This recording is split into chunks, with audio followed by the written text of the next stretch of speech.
Red Dead Redemption 2 is here, and there is a lot going on with this game, man. We got our hands on it a few days early, so allow us to give you 10 things we really think you should know before starting a new game. This is going to outline both complex game systems and also little convenient things we think you might have missed.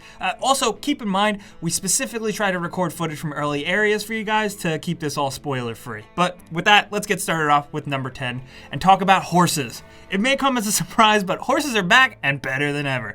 This time around, you can actually form a bond with your big, beautiful horse. And we'll also need to care for it by doing things like cleaning it, petting it when it gets spooked to help it chill out, and feeding it things like oats and apples and whatever else you pick up. Caring for your horse and strengthening your bond with that big old muscular beast will actually give you plenty of benefits, like the ability to do really cool stunts like horse drifting and hard turns. On top of that, you aren't a one-horse man anymore. Arthur can maintain multiple horses and can hitch and store them at stables all over the map, which is useful because horses are more specialized here than in previous games. Different horses will be better suited to different tasks. For example, some handle better during intense firefights, others are better at just scaling mountains and having stamina, and some are just fast boys that you can use to cover a lot of ground real quick, like a racehorse. It's worth noting that since your horse is vulnerable to attacks and death, the game now has horse revival kits to keep your good boy in peak physical condition throughout your cowboy adventures. Also, keep in mind if your main saddled horse is downed, you have a generous amount of time to revive that horse, and the higher your horse bond level is, the more time you have to go back and revive them. Of course, you can summon the horse by pressing up on the D-pad, but the stronger the bond, the further you can call your horse from. And if for some reason you do lose that horse and you miss that horse, you can pick them up at a stable. Plus, they have testicles that shrink and grow depending on the temperature outside. That is a real thing. But moving on to number 9, away from dumb horse stuff, let's talk about cores. These are important to manage for both you and your horse, and the indicators are small enough that you might not realize at first how it works. So the circles around a stamina lightning bolt, a health heart, and a deadeye eye act as meters that refill over time. The same goes for your horse's stamina and health. The actual cores, quote unquote, are the shapes within those rings. The lightning bolt, the heart, and the eye act as meters for health and stamina and deadeye, and act as almost like a little extra once your circle runs out, and they affect how quickly your circle will regenerate. The more filled the lightning bolt or heart shape is, for example, the better you will be at refilling that circle. Your health core will slowly drain out over the course of 90 in-game minutes if it's full, and eating stuff in your inventory is the best way to bring it back up. Cooking at your makeshift camp helps, and always make sure you slam some of that coffee and soup at Dutch's gang's camp. Wearing the proper outfit in hot or cold conditions will also affect this core, so make sure you're wearing the right coat in cold weather so that this doesn't happen. If you just take care of yourself and don't overexert any of the meters past the point of the circle ring, you only have to tend to the cores every so often, but it is inevitable, so learn it. Now, next at number 8, the camp that you call home with your little band of rebels is designed to make your life easier while also being a hub to return to just take care of stuff. Hunt and bring food to the camps so you always have food waiting, and infuse some cash so there's always bullets and medicine to go around. When your icons on the top right are all satisfied, it seems generally that the camp members are more happy and will have more conversations with you that are for either entertainment, a hint for something, or a small side quest. These white marker quests can disappear, so if they come up, you should go for them and just make your camp friends happy. Plus, get a few story missions deep to unlock the ledger book, which allows you to spend money to upgrade the camp in various ways, giving you access to more items and ammo types to be doled out, and just general ways to buff yourself. The camp remains the best way to keep your cores and circle fortified, like I said, so take care of the camp and it'll generally take care of you. And plus, the story and quest stuff it dynamically gives you occasionally is worth experiencing. Next at number 7, speaking of camp upgrades, let's get serious about one of the first things we think you should make a beeline towards. When you have the cash, upgrade Dutch's tent first. Then after that, you're able to get one more upgrade level, which gives Arthur some extra amenities, including a map for fast travel. Believe it or not, so many people have messaged me asking, wait, is there fast travel or not? There is, but you just gotta work for it. There are long stretches of game early on where you have no access to fast travel, and this upgrade is expensive, so we recommend saving up for it and getting it out of the way first when you can. That being said, I know some of us out there are like, look, we're really hardcore, we don't want to use fast travel anywhere and just enjoy the ride, but come on, every once in a while, it's convenient. It's a big world, you're gonna want it.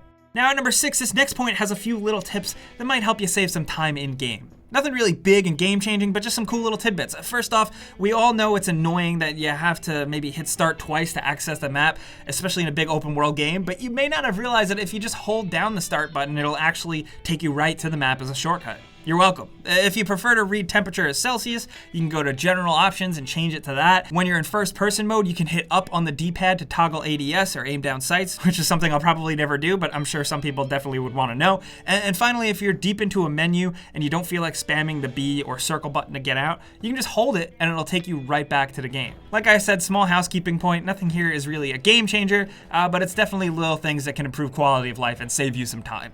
Up next at number 5, especially in early areas of the game, money is extremely tight, and you're going to be pretty desperate for cash once you see how much you can spend on upgrades all over the place. The first and simplest one might be an oversight. Like, if you're in a gunfight, stop and loot every single enemy you kill. It might be a little tedious, but it doesn't affect your honor level, and some enemies have a shit ton of cash on them. Sometimes like $4, which in 1899 was a lot. Hunting properly is also a good way to make quick cash, even if it's a slow grind. We'll get to that. Pay attention to our point about hunting coming up. Visit a town's sheriff station and look for bounties. They pay really well, and they feel like real substantial missions. Then, of course, there's helping random people and searching for stuff everywhere you can and selling it. Be sure to utilize the fence to sell the good stuff like stolen jewelry, etc. Although keep an eye on the rare jewelry because you might want to save those for crafting talismans later on in the game. But that's a whole nother thing. On the flip side, if you want to be bad to the bone, consider robbing stagecoaches, trains, and just people on the street. Sometimes all you need to do is point your gun at someone or fire a shot in the air and you'll get what you want. Random NPCs often give up more weird, useful items, which you can sell anyway if you want. Trains let you rob every person on it, and usually they require a little more lead up and prep. And stagecoaches are pretty consistent for stuff. Consider shops too, although we found the owners to fight back more often, but it's good for some quick cash. Being bad is way more fun and gets you way more money, just saying.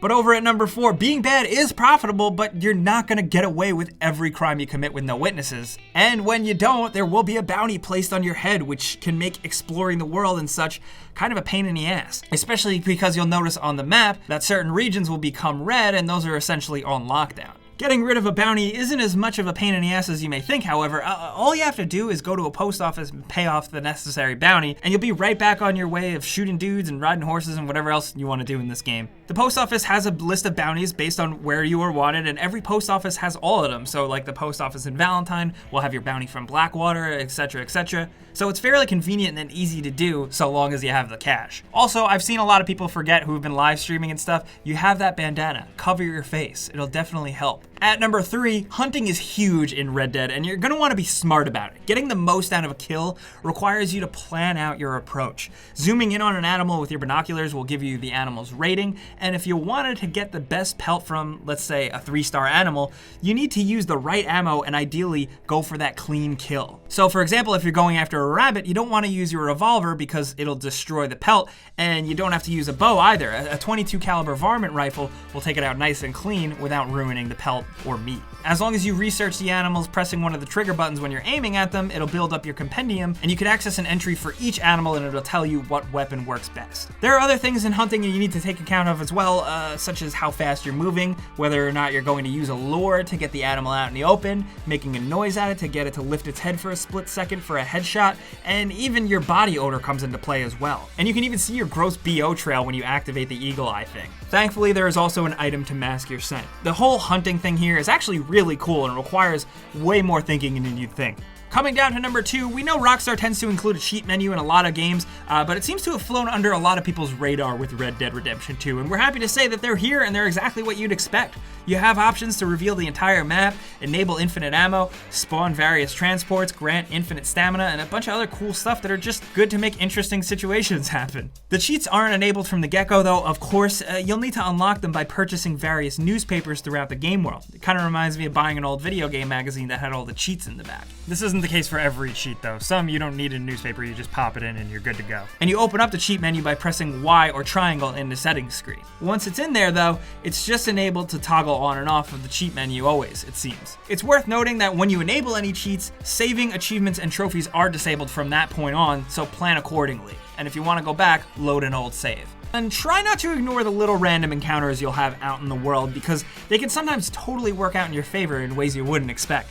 Sometimes you helping someone is rewarded with a thank you, and sometimes is rewarded with something that actually really helps you out. I came across a prisoner who asked if I could shoot the shackles off his ankles, and upon doing so, he gave me a tip on a house that had some goods in it that was worth breaking into, and after doing it, I was a few dollars richer. So if there's ever someone getting robbed, attacked by wolves, or falling off a cliff or something like that, it might be worth your time to help them out. You might get some free shit out of it, you might get a good story, you might get a good adventure. Plus, we honestly think this is where the game shines the most. The unexpected random moments out in the wilderness are some of the best, and it really makes it worth it to explore this freaking massive game. That's why it's number 1. But those are 10 things we think you need to know before starting Red Dead Redemption 2. If you have been playing, we do want to hear what you think of the game so far, and if you got any other little pro tips, be sure to leave it for us and other people watching down in the comments. If you learned a thing or two, clicking the like button helps us out a ton. We really appreciate it. And if you're new, consider subscribing and hitting that notification bell, because we put out new videos all the time, every single day, especially Red Dead. But as always, thanks for watching, and we'll see you guys next time.